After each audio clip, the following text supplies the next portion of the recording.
E nisur fillimisht si një dëshirë për të ruajtur disa sende të vjetra të trashëguara nga familja e saj, për të shndruar mëtej në pasionin e jetës. Ky është dyqani me sende antike që Manushaqe Zhuli ka çelur në pazarin e Gjirokastrës.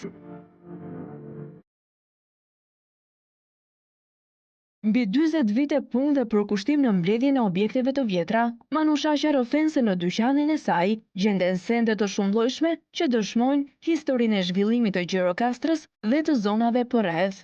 Nga orendit shtëpiake, veglat e punës, deri te veshjet tradicionale dhe ornamentet e zbukurimit, koleksioni i saj përfshin mbi 500 objekte, prej së cilëve 50 konsiderohen si të rralla.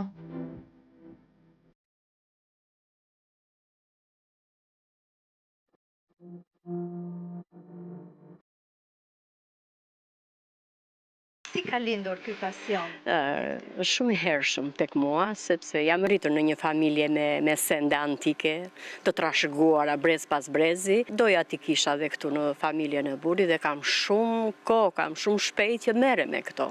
Kam gati 40 vjet që blej, mbledh, i kam ruajtur gjërat që kanë më të veçanta, që kanë më vlerë, që ato nuk i gjen dot më, unë i kam ruajtur. Le t'i kem fëmijët. Sa objekte ke në total? Janë mbi 50, që janë shumë të veçanta, që nuk e gjen dot. Po që të vesh tek një dyqan tjetër që ka antik nuk e gjen dot. Janë mbi 50 ato. Që janë të veçanta. Ka të viteve të 1800, kam edhe më të hershme akoma të objekte janë më tepër objekte që janë përdorur atyre kohrave. Ka edhe 500 vjeçare që janë, ka nga ato tepësit që janë mbi 300-400 vjetë, ka edhe objekte të kohës otomane që janë të datuara, që kanë vite. Janë të veçanta, ato nuk i gjen dot. Ku i ke gjetur tjetër? Këtu i kam lërë në Gjirokastër. Duke kërkuar? Duke kërkuar, normal, duke kërkuar. Kam shumë shpejt që kam hapur dyqan, kam mbi 20 vjetë dhe njerëzit që kishin objekte të vjetra i sillnin kundrejt pagesës. Manushaqja thot se çdo objekt i ndodhur në këtë dyqan muze dëshmon për zhvillimin e një periudhe historike, bart një vlerë të trashëgimisë kulturore, duke ripërtërir kujtimet dhe traditat që rrezikojnë të zhduken. Tani u zgjuan të gjithë, po bëjnë jo hotele, jo lokale, dhe e din që këto kanë vlerë kur i vendos në një lokal atje dhe është shumë vlerë, apo në hotele që po bëjnë Gjirokastra që është e shquar Gjirokastra në vlera historike. Gjirokastra është shumë e pasur, dikush i ka vet, apo dikush vjen e merr këtu, po, vinë dhe e marrin, më duhet kjo, po. Vinë e marrin, që dhe të qylymat e vjetër, se nuk vën qylymat e rinj, qylymat e vjetër, rrugicat e vjetra antike flasim që janë të mirë mbajtura, i marrin i vën, ose perdet e vjetra që janë me tantel, qëndizmat e vjetra, kanë shumë vlerë kur i vendos te hoteli apo tek lokali. Kemi shumë sende antike të trashëguara. Objekti më i vjetër që ju keni patur në shtëpinë tuaj sa? 500 vjeçar, objekti më i vjetër. Tepsi, tabaka, janë shumë lloje. Ka edhe tek tenxheret e ato kusi që i quajmë ne të varura, janë dhe viti 1600 shumë. Dhe jo në të tëra të bakrit është gëdhëndur viti. Janë shumë të rralla ato. Kur kanë qenë shumë që ka bërë me porosi i Zoti, ka bërë me porosi, ka dashur dhe vitin. Apo dhe tek sunduku, flasim për vitet 1800 e tutje. Se 1900 a merr një valizhe, pas e dolën ca valizhe prej druri, po. Kurse ato janë të datuara, çdo sunduk ka vitin. Martonte vajzën, porosiste dhe atë ustajin që bënte sundukun, thoshte bëj edhe këtë vit. Vitin që do martohej vajza, që viti i gëdhëndër, çdo sunduk e ka vitin. Sunduku ishte pjesa e pajës. Nëse familja ishte e pasur, do t'i bënte sundukun.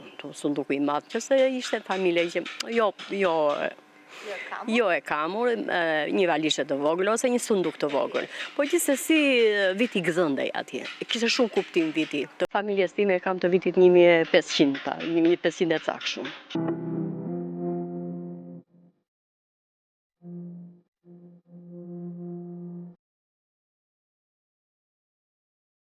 sfidat e përditshmërisë dhe detyrimet familjare nuk e kanë penguar Manushashen të ndjek pasionin e saj. Me ndihmën e familjes, ajo ka arritur të ndërtojë një koleksion të madh me objekte antike, që shërben edhe si një ekspozitë e hapur për vizitorët dhe turistët në qendrën historike të qytetit.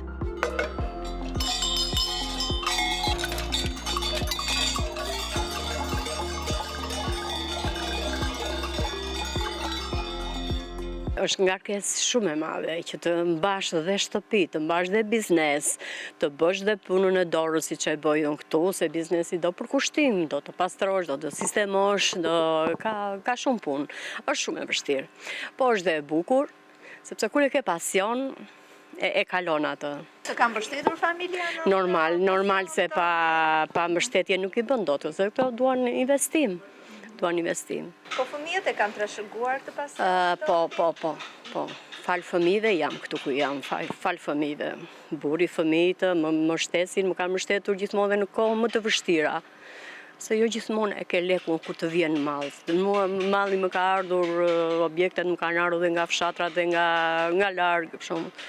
Në moment s'kam patur, po kam patur mbështetje. Jo do ta marrin sepse kjo ka vlerë, do ta marrin, po jo se marrin do sepse nuk jemi pak holli, po do ta marrin. Kam ndërmend ta trashëgoj, po fëmijët janë të larguar dhe me shpresë se ata i kanë shumë qejf. Këto me shpresë një ditë do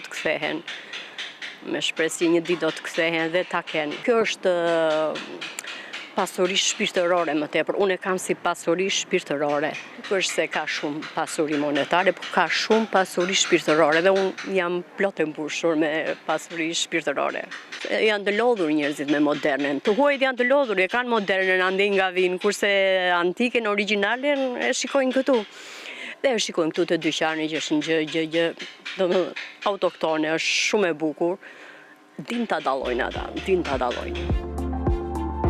Pasionantët e historisë, arkeologjisë dhe arteve të bukura kanë mundësinë të prekin nga afër pjesë të së shkuarës, të njohin rrënjët dhe të mësojnë zhvillimin e vendit përmes sofistikimit të sendeve.